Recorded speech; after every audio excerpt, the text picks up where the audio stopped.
Happy holidays. Anchor Pete here. On this channel, we like to talk about the movies, TV shows, and books that you might have heard of, but not enough people are talking about. And some of you might not know, but there's a whole nother side of this channel where I review fantasy books or sci-fi books, because that's what I'm really into. As you can see, I'm a Star Wars fan too, right? Now, the Star Wars movies don't need a lot of help being promoted, right? But there is a series called The High Republic, which takes place hundreds of years before the first Star Wars. The series is really great, and I've already reviewed 2 of the books so far with my friend Mike Bongiorno. Mike Bongiorno has his own podcast called Pop Culture Man-Children, and he is a really great guest to have on the show. In this episode, Mike and I review the 3rd book in the High Republic series. It's called Into the Dark, and it's written by his favorite Star Wars author, Claudia Gray. So why don't you sit back and relax and listen to me and Mike talk about one of our favorite new additions to the Star Wars canon. Merry Christmas and Happy New Year. What's up, Star Wars fans? Anchor Pete here, and once again, I am joined by Mike Bongiorno, who is from Pop Culture Man-Children. Mike, how are you doing today? I'm doing okay. So far, Mike and I have covered 2 of the books in the series. We've covered The High Republic, Light of the Jedi by Charles Soule. The other book that we covered was Test of Courage, which was like a young adult novel by Justina Ireland. And they're all part of the High Republic team that's putting together this big Star Wars initiative. And we're only in phase 1 of it. Mm-hmm. Today, we're going to talk about Star Wars The High Republic, Into the Dark, and it's written by Mike's favorite Star Wars author, Claudia Gray. Well, Pete, I still love Claudia Gray, even though I think this is her worst book. Ooh. Why do I like her so much? A couple reasons. One, she has really good characters. She has a great sense of character. Even in this book, I think the characters are the best part of the book. Yes. She's usually very good at keeping pace and not getting bogged down by too much. This book, I think, is a lot of plot, not a lot of story. So just so right off the bat, people can turn this off and hate me, let me say that something I really like about her, which you see a lot in this book, is much like the great Rian Johnson and the great George Lucas. She gets a lot out of criticizing the Jedi and pointing out their flaws, and that's interesting. I like her Princess Leia books, Leia, Princess of Alderaan, and Bloodline. Bloodline, I think, actually makes the sequel trilogy better. It fills in a lot of how the First Order came to be. I even liked Master and Apprentice, which is a book she wrote about Qui-Gon, who I find to be a boring character. But even that, she made Qui-Gon interesting. Yeah. But something about, I don't know why this book, it's about 100 pages too long. I don't know what it is. I'm beginning to wonder if it's got that Marvel Cinematic Universe problem of there's a larger story. So you got to do your homework. You got to make sure you mention this and make sure you mention that. And that's going to be important 3 books from now. So be sure to put that scene in. I'm wondering if that's what's happening. Yes. I think you're on the money there. I think that it's got a lot of like that Iron Man 2 quality where it's like setting up the world, but not in an interesting way. It's not like there was a pivotal part of this plot that was like really exciting that also ties in with the main story. So you get introduced to the Drengir, right? And I felt like they came in the 3rd act and basically the story's almost done. They show up and they were nowhere near as intimidating as I thought they were going to be. Yeah, they're kind of like Swamp Thing / Audrey 2. Yeah, I think, this book, I think, has to set up the Drengir. I think they're going to be important in comics and other books. Yes. And one of the main things this book had to do was explain where they came from. Yeah. And I think they kind of set up the character Nan, who's a young Nihil. I think she's going to be more important later. But like I said, it feels like a lot of homework. I think using Iron Man 2 is a really good example because there's a lot of homework in that, and some of it never pays off, right? Hammer never becomes a villain in the MCU that they set him up to be. Right. He's just a waste of screen time. much like the last book we read, the Justina Ireland book, we're introduced to yet another young Padawan who's trying to find his place in the order. So it's a little bit of already what we've kind of seen before. Right. Reeve is interesting in that he doesn't crave adventure. He wants to be really a scholar. He wants to stay in the archives. You've got Affy, who's a she is the heir apparent of a like a shipping guild. Right. And then you've got I don't know if you know this, but you know the pilot is based on Matthew McConaughey from the 90s. Yeah. Our future governor in Texas. Yeah. Yeah. And he's they're smuggling or they're legally transporting medical spice, like kind of a hippy dippy thing. So that was an interesting idea. And then you got Geode, who I think is actually a really funny idea. That's fantastic. Yeah. This rock. I do like the stuff with the Bind Guild, right? I just feel like maybe just cut the Nihil out of this book, right? Cut the Nihil out. Right? One or the other, Nihil or this new villain. It's kind of neither. Right. Yeah. Cut the Nihil out and then keep the Drengir. But then besides that, also cut out like the flashbacks to 25 years ago. Absolutely. The flashbacks take up a lot of time and they don't do much for us. Nope. The reason you should have a flashback or keep going back to flashbacks in a narrative is to say that something in the past will illuminate something about the present. Something about the way these characters act we should learn something about the way they behaved before 25 years earlier. Yeah. But you learn very quickly that 25 years earlier, they were younger Jedi, they were brash, and they made a mistake.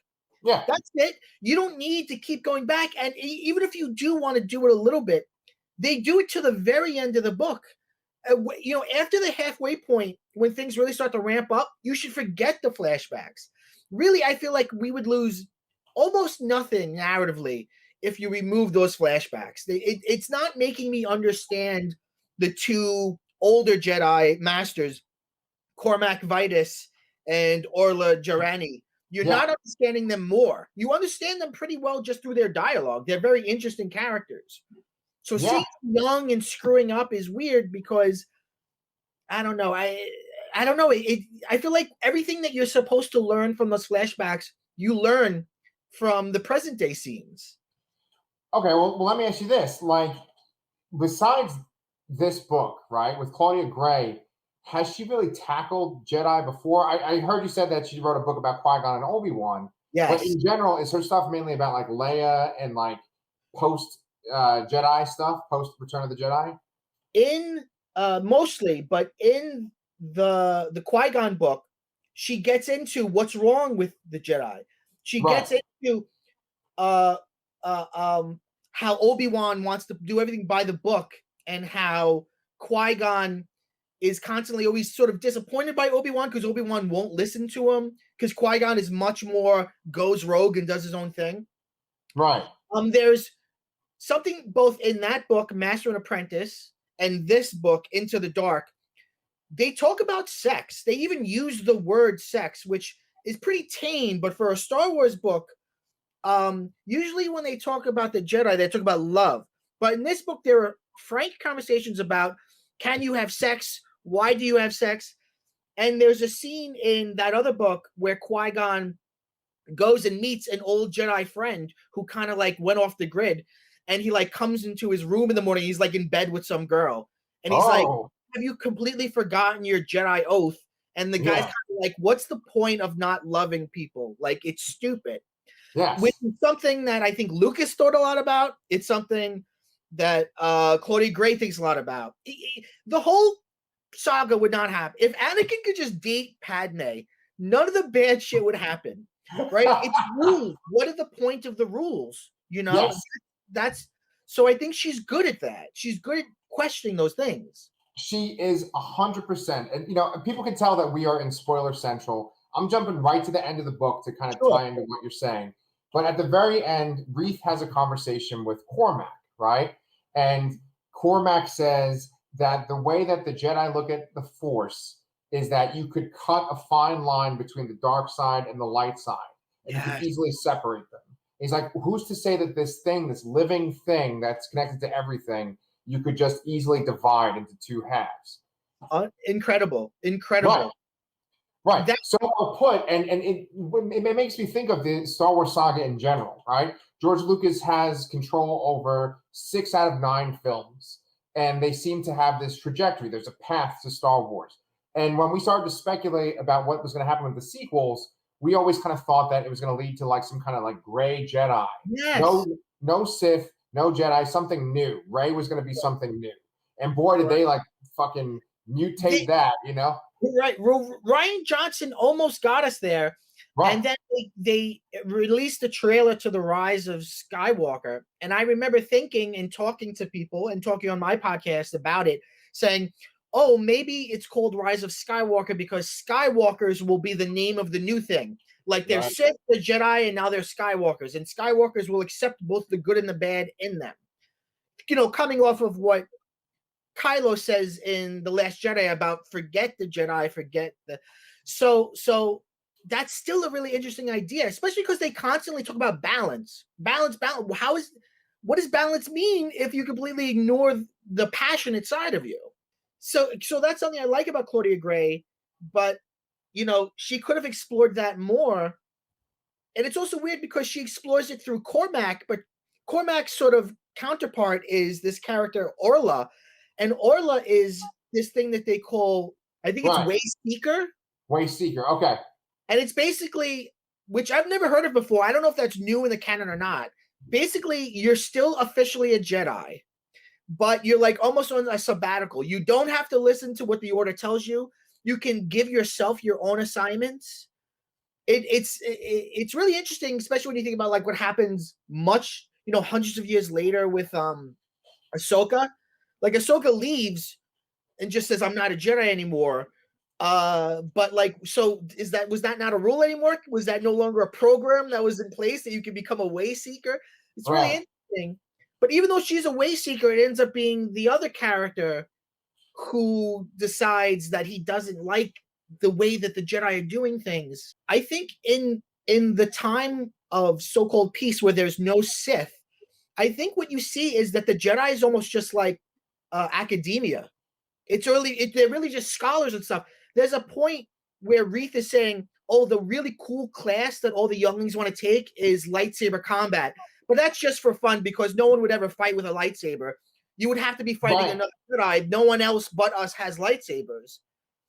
And it's just so it's like in this time of there's no giant villainous force out there, they're kind of just, they're monks, they're wizards. In some ways, they're missionaries. They're trying to like preach their gospel across the land.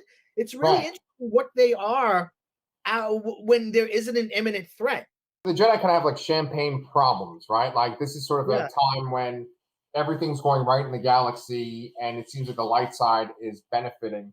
And this book, for the most part, I mean, you do have the accident that makes them come out of hyperspace. That's the starting event for the whole saga. Yeah. But you don't really get, even though the Nihil are in it and the Drengir are in it, you really don't get this villainous presence in the whole book. You find out later on that one of the characters was a Nihil spy.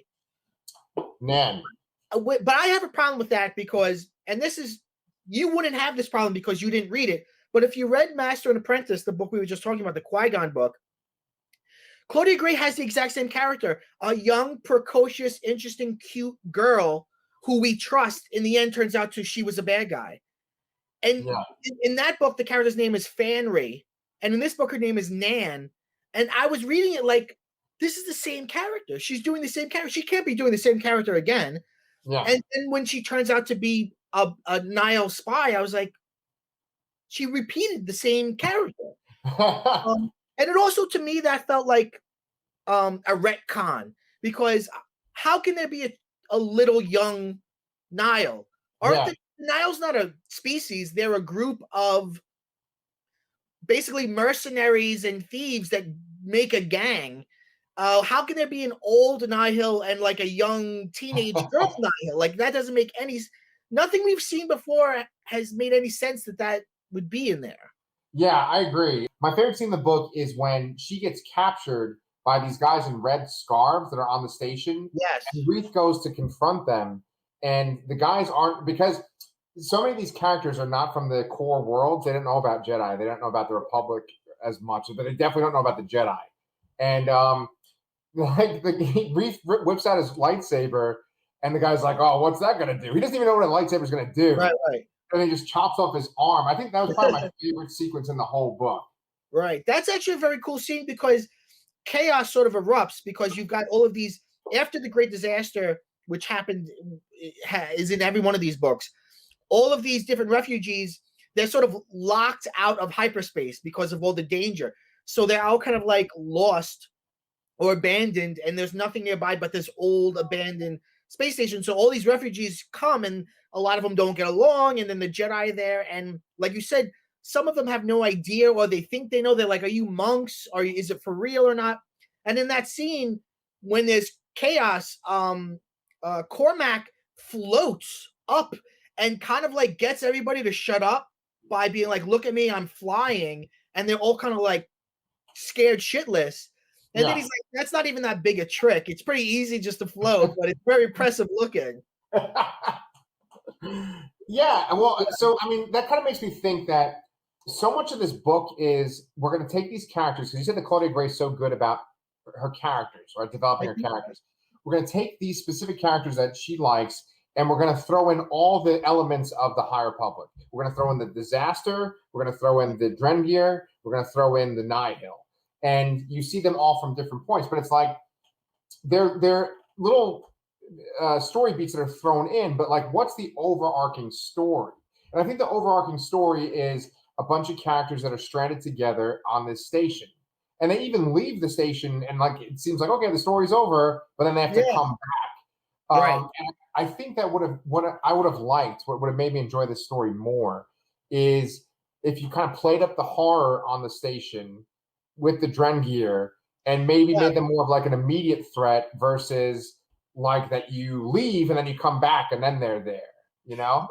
I agree. That would have worked better, made it more suspenseful, maybe made it kind of give it like an alien feel to it. So this space station is hundreds of years abandoned.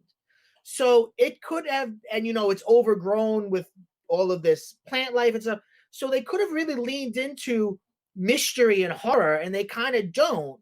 Right.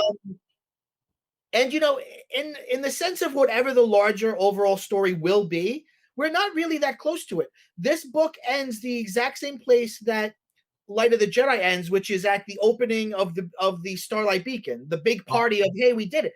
So and in terms of story, it's not that different from Justina Island's first book, the one that we just talked about last time. So much of this is just right in the same time period, and it's like it's all the same kind of events. There's the great disaster, the Jedi kind of become aware of the Nihil, and the Nihil are like, hey, we have to do something about the Jedi. That's essentially where we are. We haven't moved forward yet. All we've done essentially is introduce the Drengir. They exist, and they were such badasses that the Sith saw them as a threat.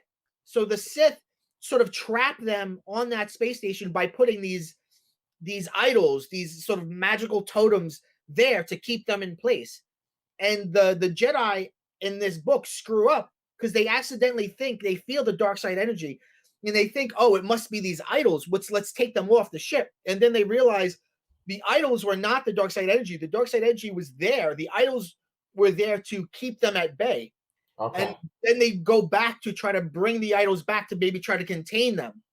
But then they immediately turn that around because the Nihil are attacking, and they're like, well, let's just get the Nihil and the Drengir to kill each other. So we'll just get rid of the idols again. We'll just shoot the idols. I mean, in a certain sense, the main thing that happens in the story that will affect the rest of the High Republic is the Jedi screw up very badly. Right? Yeah. They released the Drengir. They were fine, and then they went meddling. They've been telling us that there's going to be 3 phases. Phase 1 is the Light of the Jedi. Phase 2 is the Quest of the Jedi, and Phase 3 is the Trials of the Jedi. And this is going to last many years. And every book, we haven't read all the books that are currently out or all the comics that are currently out, but we're making our way through them. But everything that's currently out is Phase 1. Of the 3 books that we've read so far, Light of the Jedi, what was the second one again? Test of Courage. Test of Courage and Into the Dark. Doesn't it feel like Light of the Jedi was the only one that was like the main story? Of course. These other 2 we've read feel like side situations. Yes. Right? To me, it's like Light of the Jedi is about Marchion Ro, right, the leader of the Nihil, and it's about Ava Chris, who's like the current sort of like head of the Jedi. So it's like everything else is kind of like what else is happening. Right. I kind of want to get back to the main thing. If you had to rank these 3 books, then what order would you put them in? I would actually put them in order of how we read them. The Lost Soul book, I think, was the most interesting as a book. Mm-hmm. And the second book is a fun little story. It's a YA book. It knows that it's little. This book is 425 pages of a side story. Like, it's so meaty, yet it's not that relevant. Yes, we'll see, man. You know, we still got like 27 books to go. So right, and then there's the Acolyte, which will be the first High Republic Disney Plus show, the first live action High Republic thing. And we really, other than the fact that it's in the High Republic, they've told us nothing about it. So we really know what it's going to be. Yeah, I'm super excited about that. And then we can do kind of like live episode reviews of it like this too. You do a great job of letting me promote my stuff on your channel. So I'd love for you to promote Pop Culture Man Children on this channel. Well, thank you. So I host a podcast called Pop Culture Man Children, which is if you like the stuff you see on this channel, you'll probably like the stuff we talk about on that show. We've been around for a while. We've done a lot of different topics. And it's comic books, movies, video games, all sorts of pop culture ephemera. And I also have a podcast about mental health and sort of looking at mental health issues through a sort of comedic lens, and that's called Cuckoo Bananas. And that's also available anywhere podcasts are found. So Pop Culture Man Children, available anywhere you could get podcasts, and also Cuckoo Bananas. You could also follow at PCMC Pod on Twitter, Instagram, or TikTok. And besides that, they've also, with multiple guests, Mike has talked about Star Wars and like The Mandalorian and stuff. So if you like this, I would definitely recommend going and checking out his channel. Cool. Absolutely. All right, Mike. So until it's time for the next Jedi book, I will see you then. All right.